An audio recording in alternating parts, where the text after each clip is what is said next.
coming today. Thanks for having me. Gina Baxter. Yeah. Hendersonville City Council. Correct. You filled a vacancy that was left by a gentleman who is now going to be running for mayor. Is that correct? Correct. Jerry Yes. Smith? Jerry Smith. He's going to be running against Jen Hensley Right. for mayor this year in 2026. So you saw a vacancy in city council, and I was reading your bio. Affordable housing issues seem to be your raison d'etre, Yes. if you will. I know that that's a big, important topic in Hendersonville these days. I know that the city of Hendersonville is working on a workforce housing initiative this year. It's very important to us as well because we rent here in Hendersonville. Yeah. And we moved here in November of 2023 from Colorado. And we thought, oh yay, we're moving to the South. It's going to be very affordable. And Hendersonville is not exactly affordable for everybody the way people think the South is affordable. Right. I think people have this perception that because there is maybe more land or more availability in rural areas, that somehow housing bubbles don't affect us. And what has actually happened and was my motivation for wanting to run, I rented for 14 years in Hendersonville. I started renting when I was 17. I rented a room in a house on Willow Road that my friends have since bought and have lived in for years. And I paid $300 a month. Wow. And I walked to Main Street and I worked at Mike's on Main, and I would open the restaurant at 6 a.m. And then I would work a shift at Black Bear, and then I would walk back home. And in between those things, I would get on Apple Country Transit and go to Blue Ridge Community College. And I got my associates in early ed that way. And it was only because I had that opportunity. At the time, the perception was kind of like, you have to hustle to get somewhere. I work with teenagers now. In my day job, I work with adolescent parents. And the opportunities for that are just not there. I mean, there's no friend or neighbor that I can point them to and say, hey, this is a young woman. She's 18. She works really hard. She just needs somewhere safe to stay where she can walk to job opportunities so she can save up and buy her first car and get moving and get forward with her life. Yeah. Those options are just dwindling. And so in that 14-year period that I rented, not always in Hendersonville, but always in Henderson County, of course I considered looking at, why don't I just move to Asheville? Like, it's so fun. We hang out there all the time. And I could never cost justify it. Yeah. Now we're about equal rental wise in rental properties. There's not really a significant difference like there used to be. So my husband and I were fortunate enough to work with a great realtor who helped us in January of 2020 to buy our first home.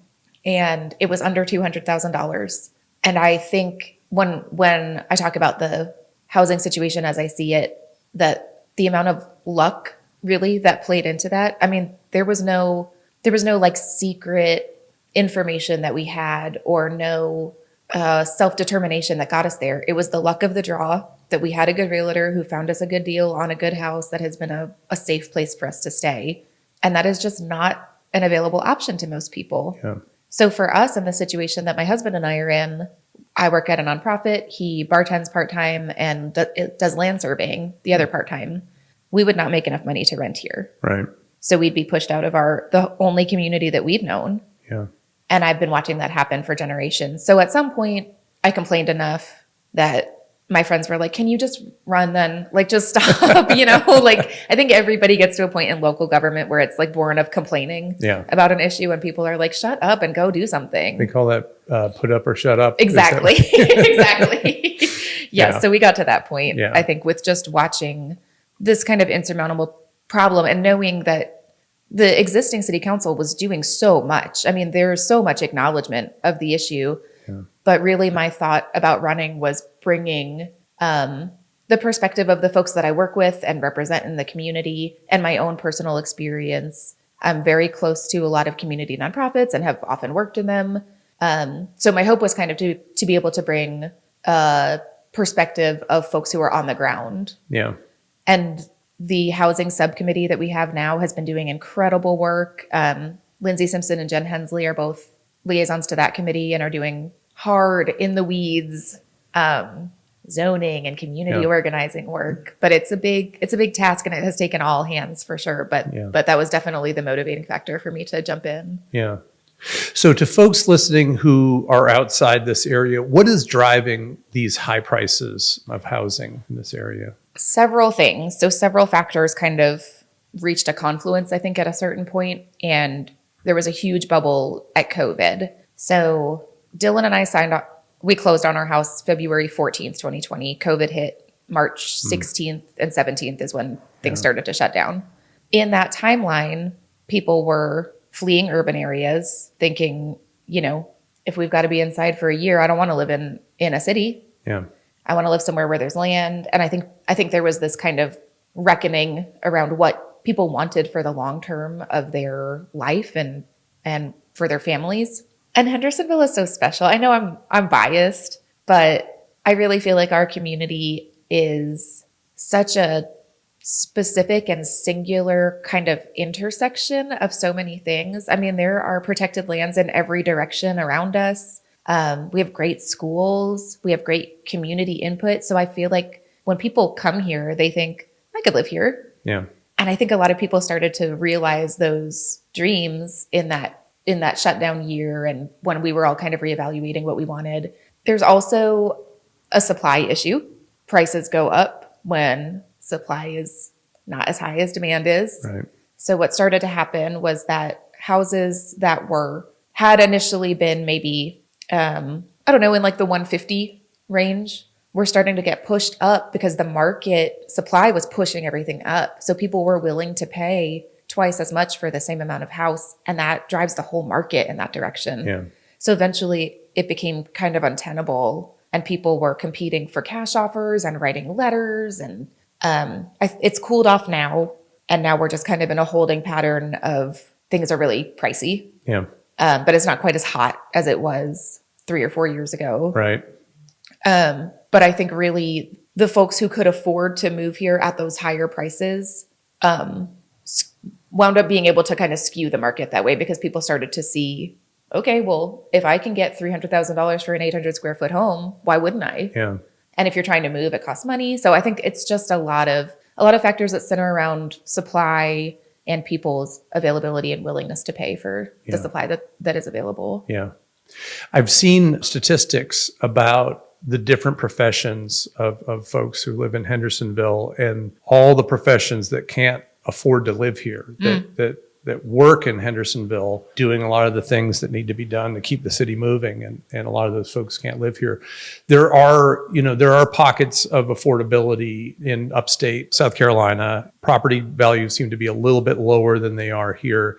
It just doesn't seem like the wages are keeping up in Hendersonville. Yeah. With the desirability factor. Yeah, absolutely. And I think some of that comes from several pieces. So some of that is that Just Economics does a living wage study every year.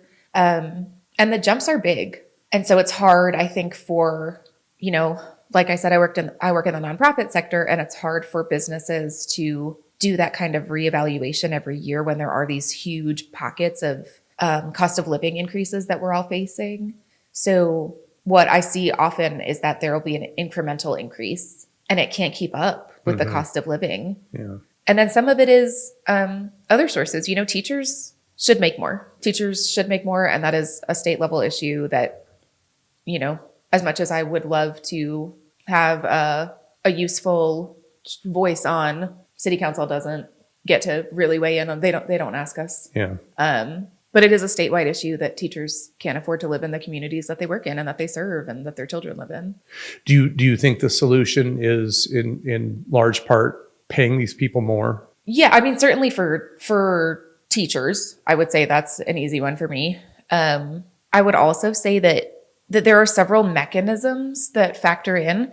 So I don't know that the solution is just to raise everybody's pay and then not focus on the way that impacts the back end. So everybody makes more, housing prices would just go up because now everybody can afford more. So I think that those things have to happen not in a vacuum. They have to happen kind of in a holistic approach to community wellness that looks like we're working on workforce housing. We're creating affordable housing at 60 and 80% AMI. we're also creating livable housing at 120% AMI because that's teachers or medical students or whoever is in the community that is making maybe not quite poverty wages, but isn't comfortably living and isn't able to afford to live here and is working and commuting and contributing to this community. So across all of those sectors, even if we just looked at raising wages, we would really be doing a disservice to the entirety of the situation, I think, if we only looked at that one piece. Yeah. But I do think that's an important piece, definitely.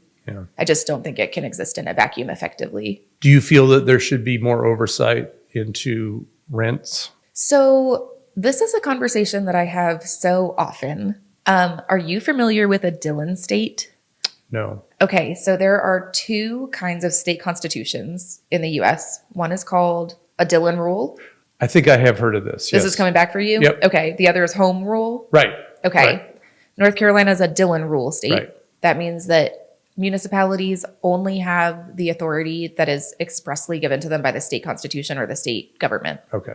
So that means that the city does not have the authority to freeze rent in like the modern parlance, right? Like we wouldn't have the capacity to look at an individual homeowner and say, hey, you can't charge your tenant more than whatever, $1,400 a month. Because you can't overreach any type of state Exactly, laws. because You that can't would be exceed those bounds. a grievous overreach Yeah. in the way that our state is set up. Right.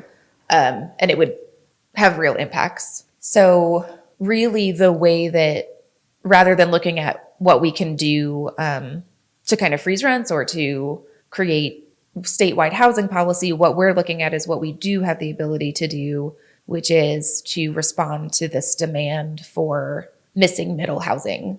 Yeah. So people who live here and work here.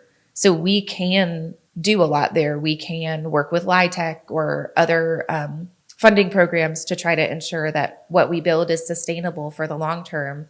We can look at community land trusts to ensure that there's generationally affordable homes. So really looking at each choice that we make for kind of the longevity of affordability for the community seems to be the more effective approach than looking at what we can do on the individual level. Yeah. How does the topic of growth fit into that? There are a lot of new construction going on. Do you think that maybe that should be pushed in a certain direction towards more affordability? Yeah. So affordability and density are probably two of the biggest issues that I think, I don't want to speak for the council as a whole, but those are topics that we all talk about a lot and that come into play in the conversations that we have. Yeah. And there's certainly things that are top of mind for me in these discussions that when we look at infill and we look at the ways that we can retain kind of the rural character of Henderson County, agriculture and farmland are a huge part of our cultural identity. And we don't want to sprawl. Yeah. We don't want to take away from what makes our community so special and what makes people love living here and why we've stayed for so long. But really, really conscientiously thinking about what infill would look like can also be really jarring to folks. Yeah. So if we think about density and affordability, we're also going to talk about public perception and kind of easing people into that conversation, because nobody wants for the rural areas to get overgrown, but also nobody wants like a new 8-story building in downtown Hendersonville. Right. So there's a happy medium that I think we can come to. And the comprehensive plan that the city has laid out really identifies several sections in states of growth and states of density that help us have a framework when we look at projects and when we talk about the future, kind of block by block, really, of what we want to see and what ideal infill development and density would look like. So we use that kind of guardrail a lot. Right. Moving here from the West, we lived in a town that was just outside Denver,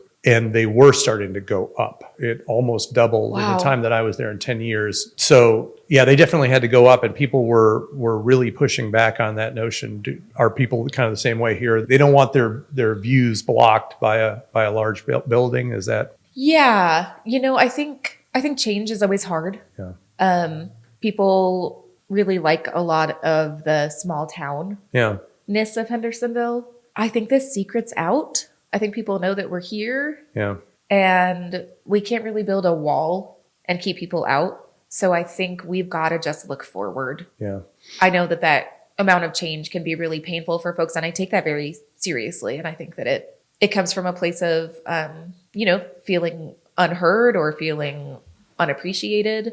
And I think that matters. And I also think that it can coexist with this understanding that we're broadening the community, and for everyone's benefit, we need to be very honest and earnest about what that should look like. Yeah. And we have these controls now to do that in a way that makes sense for the long term. So there's no point in acting like it's not happening or fighting against it or acting like folks who come here aren't community members too, or any of that stuff. So there is a fair amount of that, but I think that's probably everywhere. I'm sure that in Denver, people who have lived there since the 80s are furious about what they see here and there. Yeah. There always seems to be, and I think it's true here, there seems to be the old guard. I'm one of those masochists that read the comments on social media. Me too. And just because I think you're going to get the true unadulterated opinion of the people when you read those, as ugly as they sometimes may be. Yeah. Wish the railroad never came here. Yeah. Wish the interstate never came here.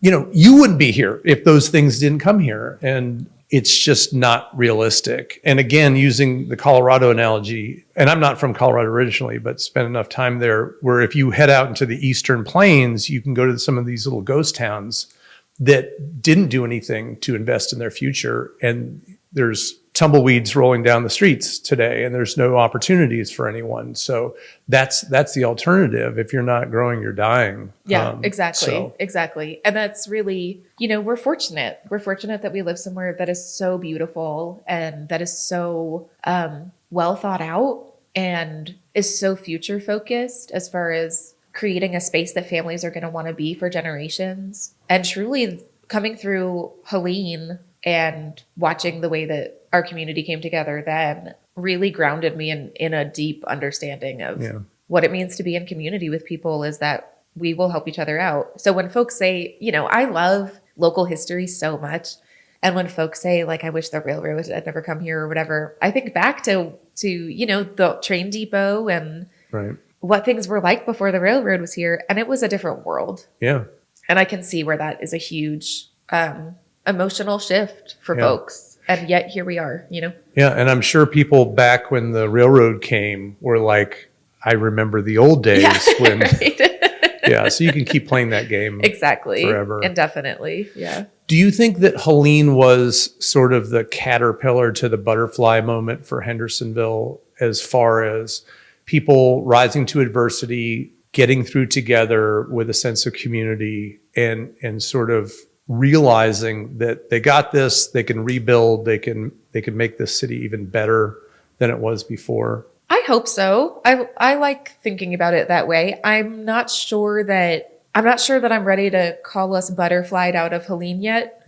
There's a lot of work still to be done. Yeah. There's a lot of trauma and tragedy still. And I think that certainly what it did was showcase the best of us. Absolutely. And remind us, my background in early work is mutual aid organizing, and watching folks just figure out how to be lifelines for each other, watching the literal zip line in Big Hungry because people needed food and they couldn't cross the river. I'll never forget those kinds of moments and the resourcefulness that everyone showed. Yeah. So I think that for folks who were in that, there's definitely some kind of in-group, out-group experience there that people can say, oh yeah, I remember what that was like. This is what I was doing in that time. And everyone has a story of what they were doing and how their neighbors helped them and how they helped their neighbors. So I think in that capacity, in that community building capacity, it certainly was. And then overall, I think there's still a significant amount of work to do that's around securing recovery funding and particularly in the outer fringes of the county. Yeah. Right. Yeah. Are there still pockets in Hendersonville where that's an issue? So some housing in the 7th Avenue area was destroyed in Helene, and that has not been rebuilt. And the prospect of finding places to relocate entire communities is very daunting, especially when recovery funds are kind of piecemeal, and they are coming, but not enough and not fast enough. And Right. It seems to be a common refrain. yeah, we are. I know that people are working really hard on it. Our U.S. senators specifically are just out there working constantly to get money for us. It's just a long, arduous process that is all tied up in politics. What's the And obstacle, do you think? I wouldn't venture to say. I can only imagine what pieces are moving around and what kind of strings are attached to the amount of money that we need, which is billions of dollars. Yeah. So, I've worked with a city council budget and there's enough there that I can't imagine what it's like to kind of move that amount of money around. Yeah. But we do need it. Yeah. And it is a constant issue. So I think, when we look at recovery projects like Patton Pool and Whitmire, and we talk about the funding that those will need, we're talking about that in the context of being pretty sure that FEMA will get that funding to us. Those specific projects have kind of start and end dates and are a little more like they're tidy, right? Relocating a housing community is way more nebulous. And so trying to attach that to this already really complex and convoluted idea of $1 billion of federal funding. Yeah. There's just so much tied up in there. So what do you tell people whose lives are still on hold and they're still waiting for assistance? What do you tell those people to keep going? So there are some really great programs that can help people. So there's still disaster recovery through United Way and the Disaster Recovery Partnership. Renew NC is a great resource that's through the state that can help folks who are homeowners rebuild. Habitat is still doing great work for people. And then we can always find some kind of like mutual aid solution too if folks need. There are still houses that are in severe need of repair from the storm. And I think because there's been such a backlog and folks are starting to realize like, okay, it's been over a year and I haven't gotten this done. The general perception is like, okay, maybe nobody's going to help me. So a lot of the messaging that I've been trying to do is like, there is still help. There are still people here. There are still funds, nonprofit funds and community funds here that you can use that are here for you. So I don't want people to feel like because we don't really have the funding that we need from FEMA that they're stuck and they don't get anything because there are options. Yeah. So keep fishing for the smaller fish. You're trying to catch the whale still. Exactly. Yeah. And we've got a Band-Aid in the meantime because the alternative is that people don't have anywhere to go. Yeah. And how is that impacting the current housing crisis, in your opinion? It certainly has created a bigger need. Yeah. I don't know that we have hard numbers yet, partially because it's hard to report data on disaster recovery separate from the housing crisis, and partially because it's hard for us to get data within a year or two in general anyway. Yeah. So generally we don't have any hard data on housing for at least a year after the fact, and then we can look back on it and apply it. Yeah. But in like a current situation, it's hard to figure that out. And because Helene is still having kind of this domino effect of people who maybe moved in with a family member and then also now need to move into a house of their own. So there's kind of like a domino effect of the crisis of housing as it relates to disaster recovery and all the pieces of it. So it's hard to say hard numbers of how it impacted it, but certainly, certainly it has. Yeah. What is the pushback that you hear from folks when talking about the housing crisis? Do you get people saying, well, you just need to work another job, or, what is the pushback that you normally? Sometimes. I think it has reached a place now where everyone can agree that it's untenable. Yeah. I don't know that people are, and like you say, I read the comments too. So everyone, there's someone for everyone. Yeah.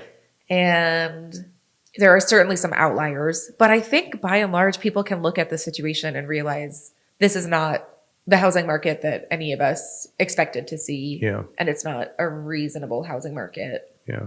And we don't want it to be limited to people who make over a certain threshold rather than folks who serve and work in the community. So I think generally people can agree. I don't hear a lot of bootstraps narrative around housing at this point. Yeah. I mean, it is something that will ultimately affect everyone, even even the affluent retirees Right. who are here and have a house, a nice house, they're going to see it in the reduction of the services that they receive in the city. And so it's something that's going to affect everybody, I guess. Yeah. And eventually, that supply and demand fall will circle back around to everybody. It doesn't stop. Yeah. Right. So eventually, even for folks who were able to buy at a really high price point, and I know some folks bought at a higher price point than they felt comfortable doing, but they wanted to do it. They wanted to live here. They wanted to live somewhere safe and to live in this community. And I think the thing that really brings like an emotional feeling into it is that those folks are going to be upside down in that situation if the housing market cools too much, or if they can't sell for what they need to sell to move somewhere else. So it will affect everybody. And I think that's a good and important point to make, that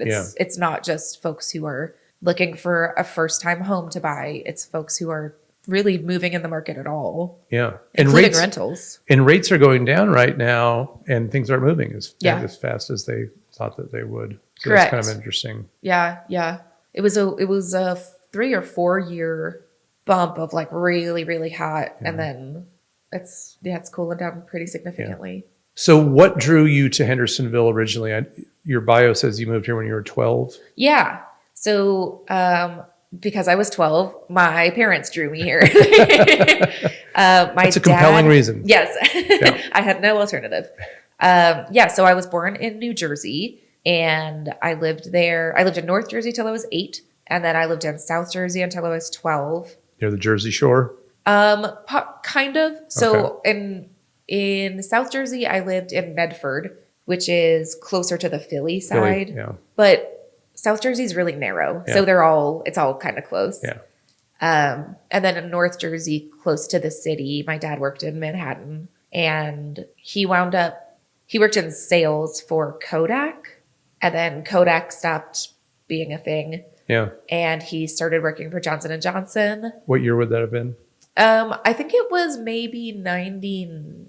So we moved from North Jersey in 97. Okay. And then we moved here in 2001 or 2. That was probably the digital revolution, and Kodak kind of got burnt. Yes. Because I'm a photographer as well. Oh, so, yeah. So things kind of shuffled around, and we wound up here. My parents had, I think everybody looked at Asheville and then said, Hendersonville's cute. We're going to stay there. And my brother and I were not thrilled. 12 is a hard time to leave your friends. Yeah. But it took no time for me to fall really deeply in love with the mountains and with hiking and with the music scene here. But New York and New Jersey to Hendersonville, that must have been culture shock. It was. Yeah, it was. Even at 12, you could probably recognize that. Yeah. That change of culture. Yeah, and I didn't know, when you're that age, you don't know what is regional. Yeah.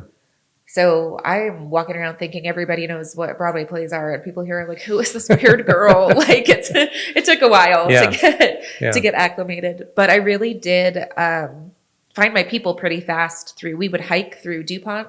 Yep. And there was nobody there.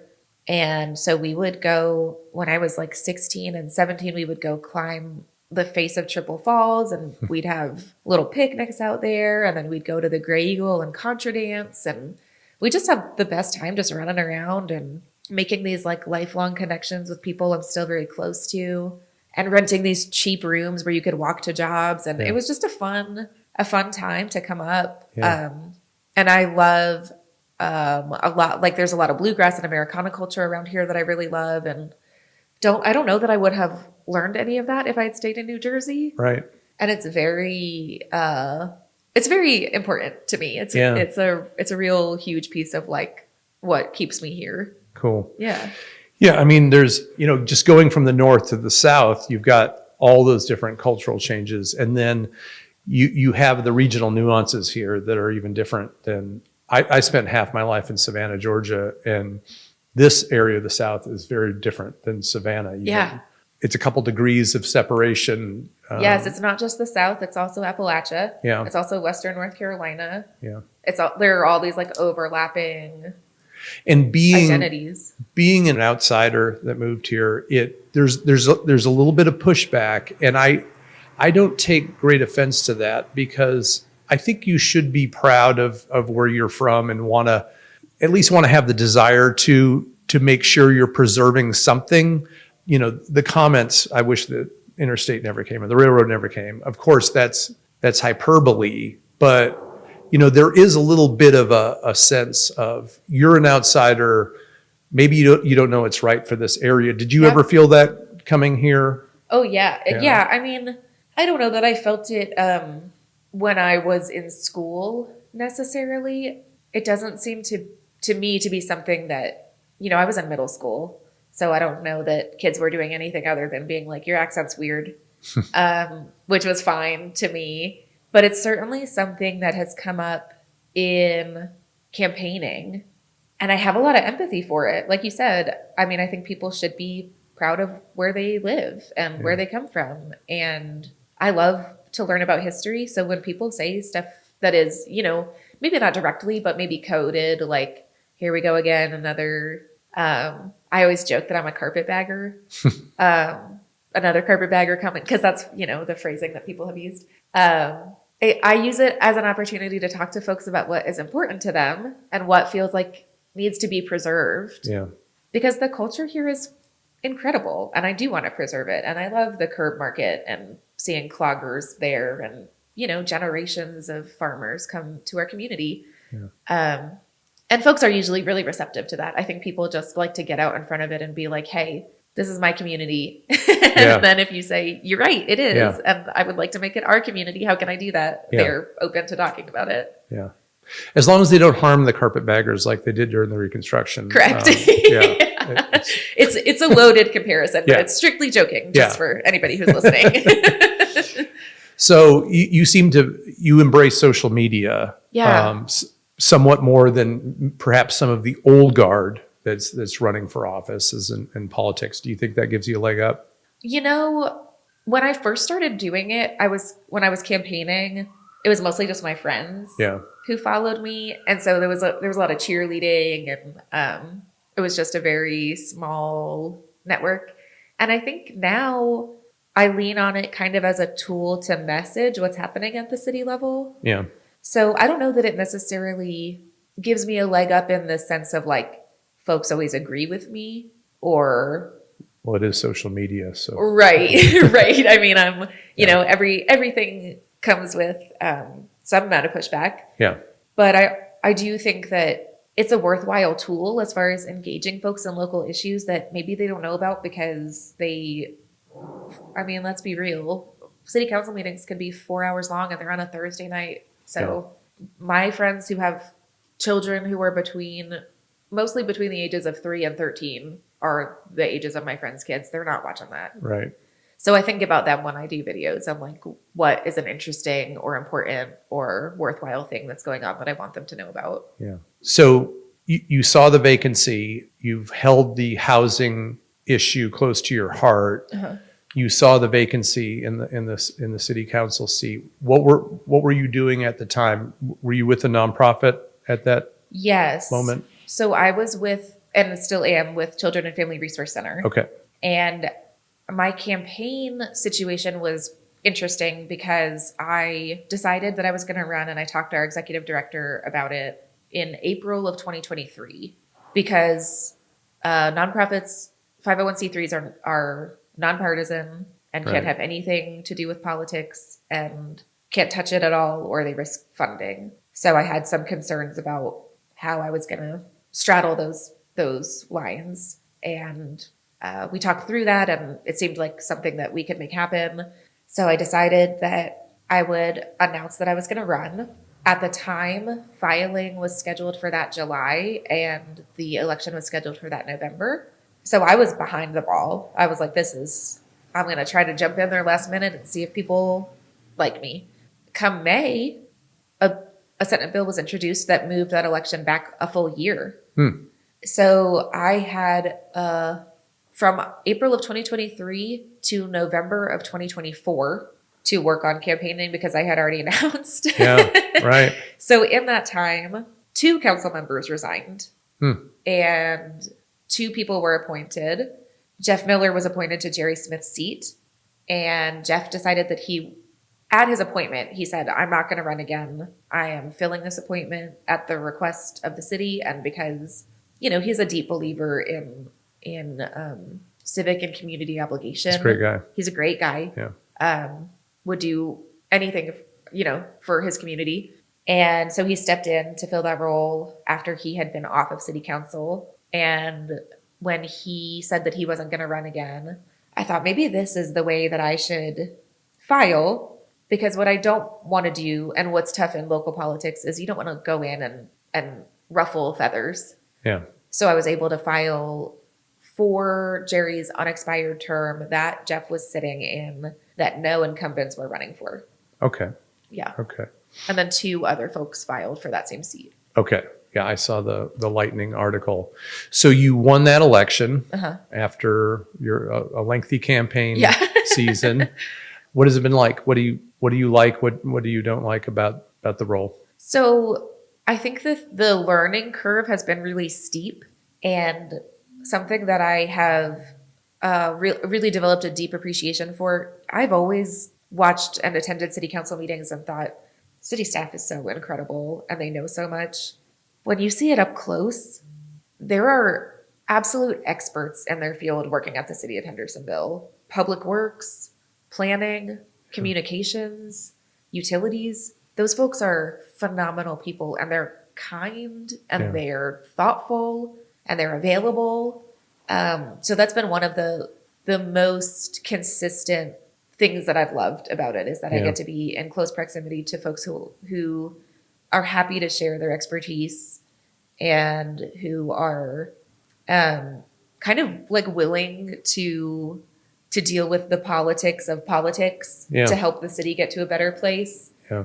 So coming to city council meetings and sitting there until the meeting is over to be available in case we have one question about a zoning code, and then hopping up there and knowing the answer. Those types of things have been really amazing to me. Yeah. So I think that's certainly been one of the coolest parts, is getting to see kind of the inner workings of how this stuff really happens. Yeah. We've had the pleasure of working closely with the communications department, Allison and Brandy, and they're great folks. Incredible. Yeah. We just got through this winter storm. I should knock on wood before I say get through this. And a lot of the feedback that I got from folks when I checked in about the storm was that they were so grateful to have had constant communication from the city about what's going on. I mean, the way that Brandy and Allison think through what people are going to want to know, when they're going to want to know it, what's relevant. I think it's impossible to over communicate. Yeah. From a government standpoint. Yeah. It's when you under communicate, when people start to think, well, what are these folks doing? I mean, they're spending our money, and what are they doing? Yeah. So yeah, my wife is actually the social media director at Henderson County. Okay. So she does a lot of have you seen the little history reels? Yes. That she's produced? Hey, your wife's doing amazing. Did she just start like a year ago? Maybe? She started in May. This past I have May. noticed a difference.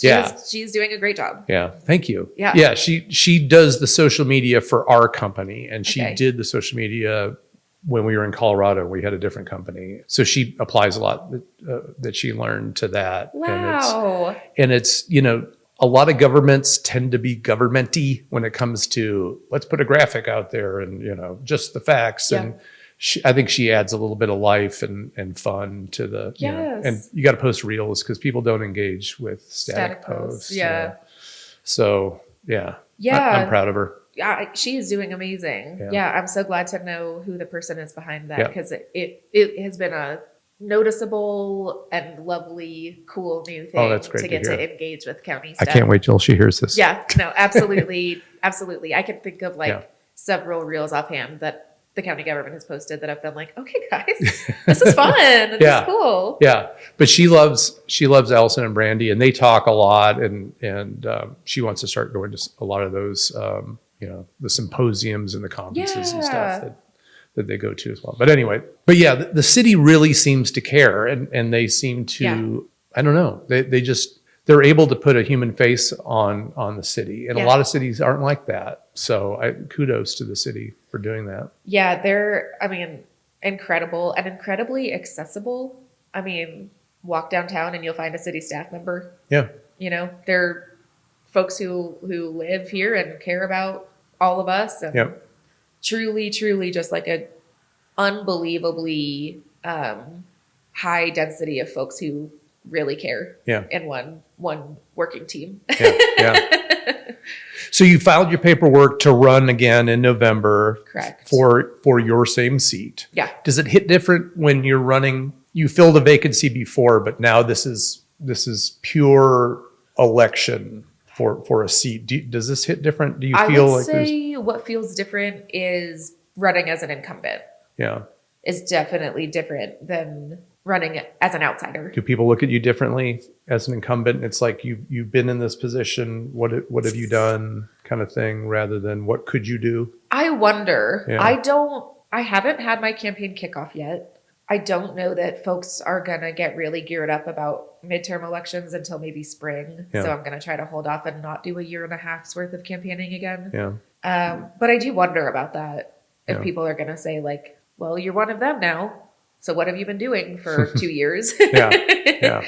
So I presume that the questions will be a little different. Yeah. And it was a very high energy campaign until Helene. And Yeah. then campaigning was the last thing on, I think, everybody's minds. Yeah.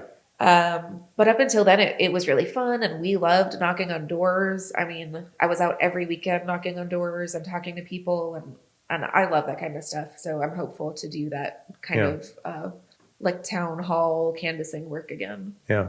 So housing, it's your rally cry again for this election cycle?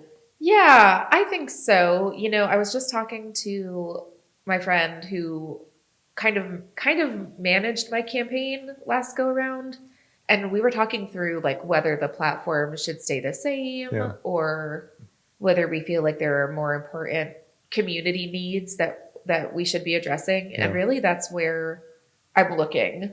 Yeah. Is for folks to tell me what they're seeing and what they're feeling and what's important to them. And I think housing is still a big community priority. Yeah. So the city thinks so. Yeah. Right. So, yeah. And I think it's really cool to be aligning on that when municipal government and a community can both align on a common mission. Like that's incredible. Yeah. And I don't know that everybody agrees about how we do it. But even the acknowledgement that there's a housing crisis and it needs to be fixed. Yeah. Well, fixed is strong. It needs to be addressed. Yeah. Smart growth is one of your interests. Yeah. Environment, did I read? Yeah. So I served on the city's environmental sustainability board. Okay. And then when I got elected, I became the liaison to that board. And they have really been focused on education and outreach. So at the farmers market on 7th, they have a sustainability demonstration where they do how to compost in your home and how to create like little porch gardens and just trying to like bring sustainability into the home for folks because it feels like such a lofty idea. And in fact, there's a lot of things that you can do on your own. Yeah. So that's been a big part of it. We have a sustainability manager at the city. Her name's Caitlin. She's incredible. And her position was created as an initiative of the Environmental Sustainability Board. Okay. Solar panels on Fire Station 1 were an initiative. And then the Earth Fest event, which happens during Earth Day weekend, is kind of focused on community education around even like larger scale sustainability. So there's like an electric car show and some river keepers and waterways, and folks like the Mills River Partnership come out. So lots of different factors of sustainability and environmental concern. But really the municipal ones that I think we're focused on are like, what can we locally do to make even the smallest scale changes and convince other people to do it too, so that maybe there can be a big impact. Yeah. Cool. Yeah. Is your husband your campaign manager by any chance? He's not. He Because that'd be good being a bartender. You come in contact with a lot of folks. So I will tell you, I'm very grateful that he was a bartender for my first campaign because Are we allowed to say what bar? I think so. Okay. It's Which one? it's Oklawaha Brewing. Okay, cool. Yeah. So I hope that they don't mind me saying this, but We love going there for live music. yeah, they have great Yeah. live music. They let me do my campaign events there. And it was a great place to kind of meet up with people. We'd write postcards. When I had my campaign kickoff, I had it there. So they let me do whatever on the stage and had my friends come play some music. And Dylan, my husband, wore my shirt and passed out my shirt to all the bartenders.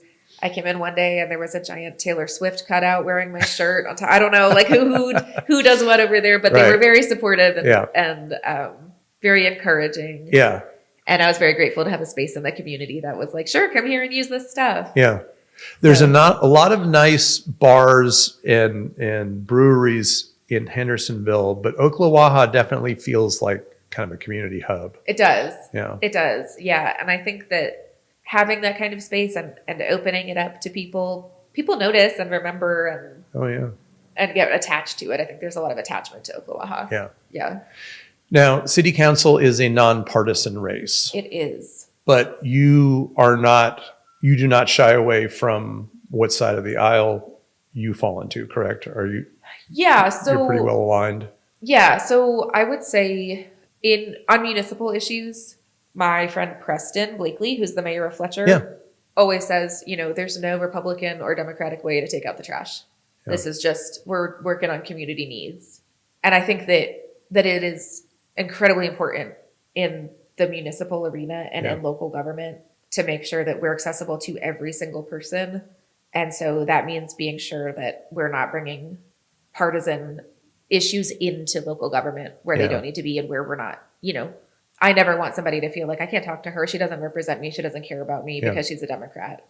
I am fairly comfortable, in my personal life, speaking clearly about the things that matter to me and have been involved in lots of organizing over the years. So I think the cat's kind of out of the bag. Yeah.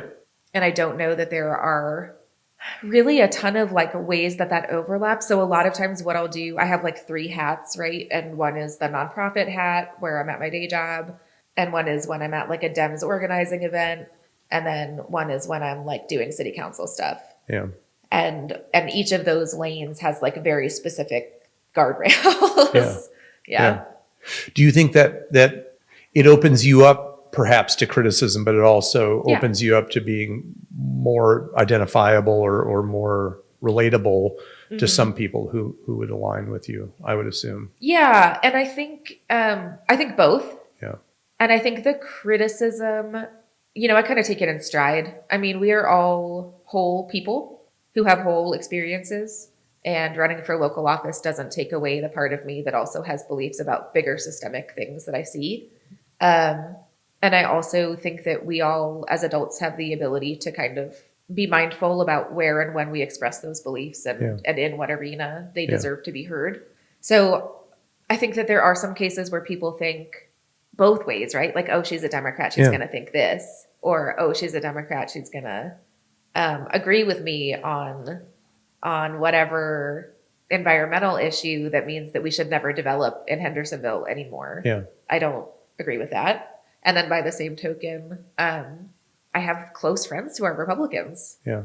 Who I, love to talk to and value deeply and who are, those relationships are super important to me as far as my accountability to my own belief system and ensuring that I'm not living in an echo chamber. And then all of that doesn't always even come into play in the city arena. It certainly doesn't ever need to come into city council meetings in a partisan way. Yeah. And that's something that the mayor is very clear about and sets the tone for all of us. She's a very firm believer in a nonpartisan government and helped create that structure for us. And it's great to have that kind of ability to work with each other without bringing that into it. Yeah.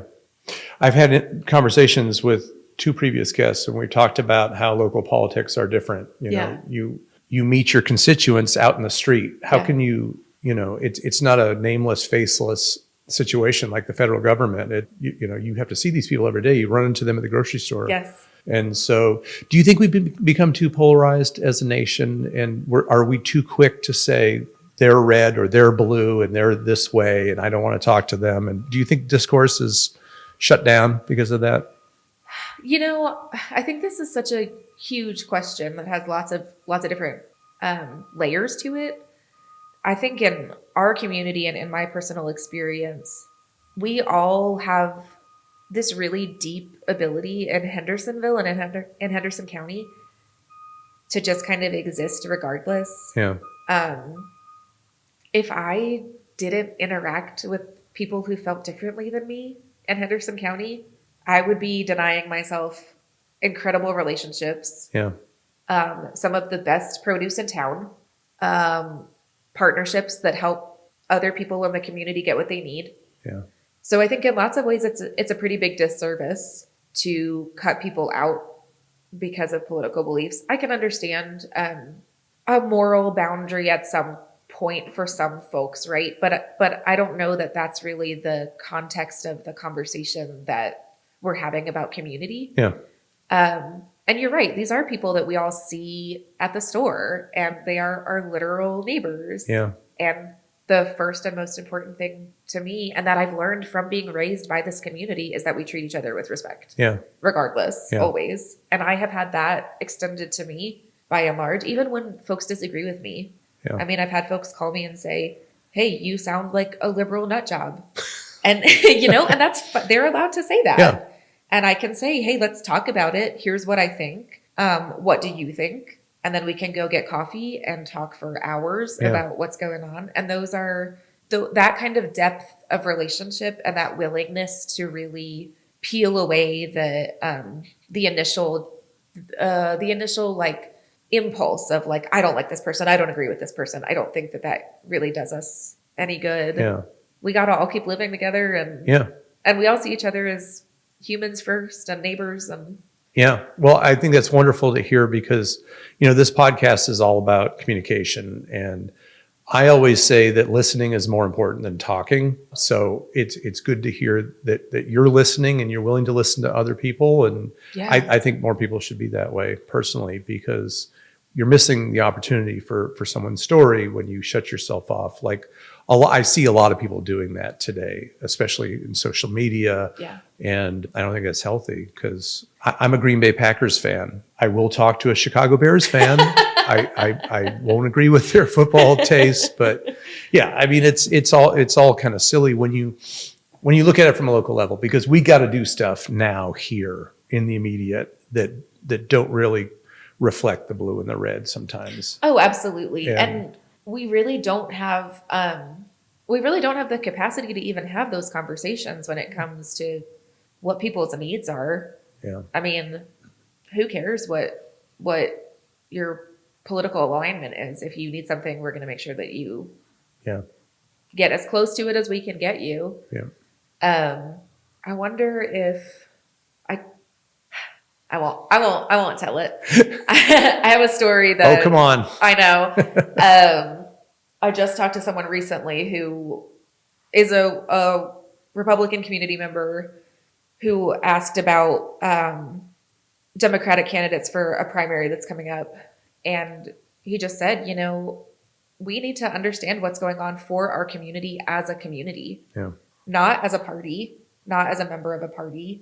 And we can hold those beliefs, and we can also be empathetic to each other, and we can care about what's important to each other without letting the partisanship cloud that. And that really stuck with me as a way to kind of address, especially going into midterms when it's going to get partisan and loud and ugly out there. And, even primaries are rolling around the corner and people are gearing up for that. I get to kind of sit in this place in the middle where I can say, hey, I'll knock on your door. I just knocked on every door. I don't care who it is. Yeah. It doesn't matter to me who you voted for president. I want to know what's important to you about your community. What's the weirdest thing you encountered knocking on doors? Because I can tell you what I encountered. I encountered a guy come to the door, to his screen door in his underwear, scratching his belly and just looking at me, not saying a word. And I was like, thank you for your time. Yep. Yeah. So I was knocking doors at the end of a long day of doing it. It must have been a Saturday or Sunday because we've been out there for hours. And we had like a canvas structure that was kind of like, okay, like we can move these 5 doors till tomorrow. Like we're okay. And so we're walking back to the car. We pass one house and you can hear that they're like having a good time in there. And it's like I guess it was a Sunday because I think they were watching a game. It was like 3 or 4. So I was like, well, I'll just go like leave something on their door because they're home. And I think they're like in a good mood. So maybe it'd be a good time to hop in. So that was ill-advised. If you guys hear someone having a party, do not knock on their door trying to politic with them. I will give you that free piece of advice. So I did. I knocked and I said, hey, I'm Gina Baxter. I'm running for city council. I just wanted to introduce myself, give you some literature. And he was like, no, thanks. And I said, okay, can I leave something with you? Because, people say no thanks a lot. He was holding a beer. His friends came to the door and they were holding beers and they were like, who are you? And so I was like, I'm running for city council. And they were like, give us your papers. So I don't know what happened to the papers that I gave them, but they were very, I think they were like on the precipice of inviting us in for their party. Like they were like, friends are here. And I was like, actually, I have like probably what feels like a much more boring pitch for you, which is read this policy proposal. And they were like, we're going to drink our beers. We will not be calling you. Goodbye. They didn't want to talk about workforce housing. Correct. Yeah, they were not. Yeah. They were not feeling it. But. That's great. How do you feel about this next election cycle? Do you feel like you have a pretty good chance of? I do. I feel like the incumbency advantage is real. Yeah. I think that I have had the past year and a half to kind of make connections where I didn't have them organically before. And I feel hopeful that the work that we've been doing as a council together will encourage people to keep us all up there. So Melinda Lawrence is running again too. Okay. She's also been an incredibly integral part of what we're doing. I'm trying to get her on the podcast. I sent her an email the other day. I'll tell her to email you back. Thank you. Yeah. Thank you. Who are you running against? Do you know? Yes. So 2 people have filed against me and Melinda, but it's an at-large seat. Oh, okay. So both of us it'll be a pick 2 out of 4 names. Okay. Yeah. Okay. Are they local fixtures? Are they new to the area? Do they know what's going on with the city? They are both pretty involved folks in different ways. Okay. Yeah. Yeah. Okay. You feel pretty good. I do. Yeah. And I'm also a really firm believer in like, I'm going to try as hard as I can. And I value the work that I'm doing here. And I value the work that the council is doing. And I'm going to try to communicate that the best I can. And if I only get 2 years on council, then I'm going to hope that I did the best that I can with it. Yeah. And then I'll just be really annoying at council meetings if I don't get back on. Any ambition to reach higher office than city council? No, I love doing local stuff. Yeah. I really do. And really, there's not a whole lot of initiative that means as much to me as like working with the residents of Hendersonville. Yeah. So barring anything insane, I think if not city council, then I would love to really spend some time focusing on the nonprofit world in our community. You'll have that to fall back on, the nonprofit that you're working with. Yeah. So I guess importantly, I am running again in November. There are no primary votes for municipal elections. Okay. And is there polling of any kind? No, not at the municipal level. Yeah. There will be a transportation bond on the primary ballot in March. So if you live in the city, the only city election that you'll have is a yes or no on the bond. Okay. And is that to allocate funds towards public transportation? Toward not necessarily public transportation, but transportation issues in general. So infrastructure. Okay. And it's a yes or no vote. So, and the yes is allocating funds correct to it. Yeah. So it's a general obligation bond. It's a big one. So folks should look into that. And the city will be doing some messaging around it too, so folks can kind of know what it would cover and what would be on there and to be informed voters. But there won't be any candidates for the city at that time. Okay. And then come November, it'll be 2 of 4. And if anybody needs me or has questions or would like to give me their thoughts or tell me anything that they want to know about what's going on at the city level, you can email me, text me, call me, find me on social media, corner me at Ingalls. You can send me a letter. Any number, any way that you want to get in touch with me, you can get in touch with me. Okay. And all of that stuff is, I think, pretty easy to find online. I try to keep my social media updated with ways to contact me. Yeah, absolutely. Sometimes folks show up at my house. What? Yeah. Yeah. How does that go?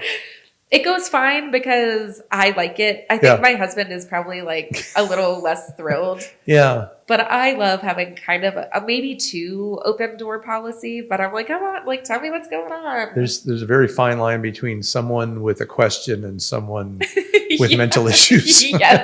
Yes. We love being respectful of other people's space. But I also it's really valuable to me when other elected officials are accessible. And so I try to model that. And, my cell phone number is my personal number, is my city number. Wow. So people are just calling and texting me. Do you think it's ever will Hendersonville ever be a city where you can't do that? I don't know if I think there's a city where you can't do that. Really? Yeah. Yeah. I mean, I guess probably Mom Donnie can't give out his phone number. I was just about to say, Zora Mondani probably. His phone would become useless immediately. Yeah. I don't think we're in danger of becoming the 5 boroughs, though. Yeah. Well, that's great that you're very approachable, and I did see your social media. I follow your social media, and I think it's the new way, right? I mean, good and bad.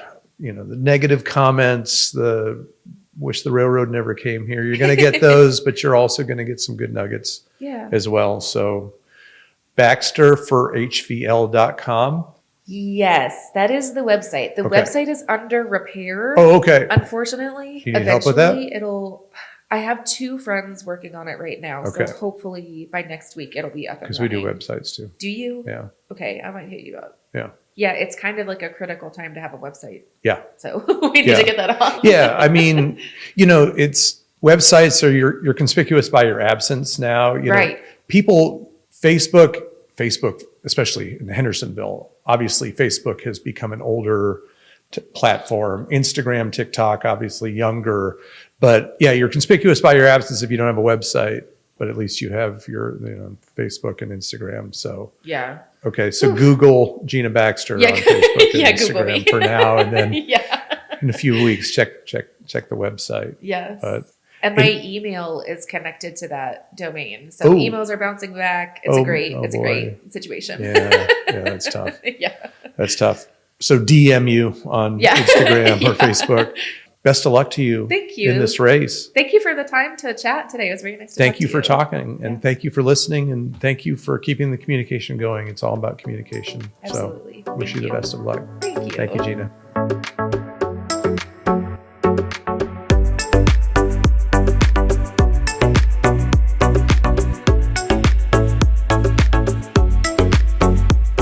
The Kudzu Project is made possible by the Lucy Agency, helping businesses across the South grow deep roots and stand out.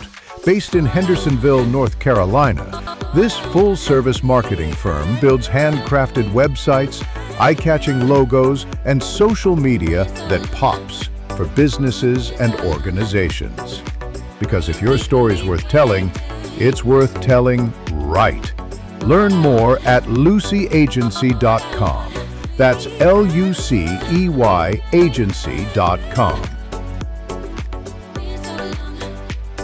Everyone has a story, and at the Kudzu Project, we want to hear yours. Go to kudzuproject.com and fill out our story submission form. You can write your story for us to read on the podcast, request to be interviewed, or even nominate someone else whose story deserves to be told. The Kudzu Project is all about capturing the voices and spirit of our community, and your story could be the next one we share. Visit kudzuproject.com and tell your story today.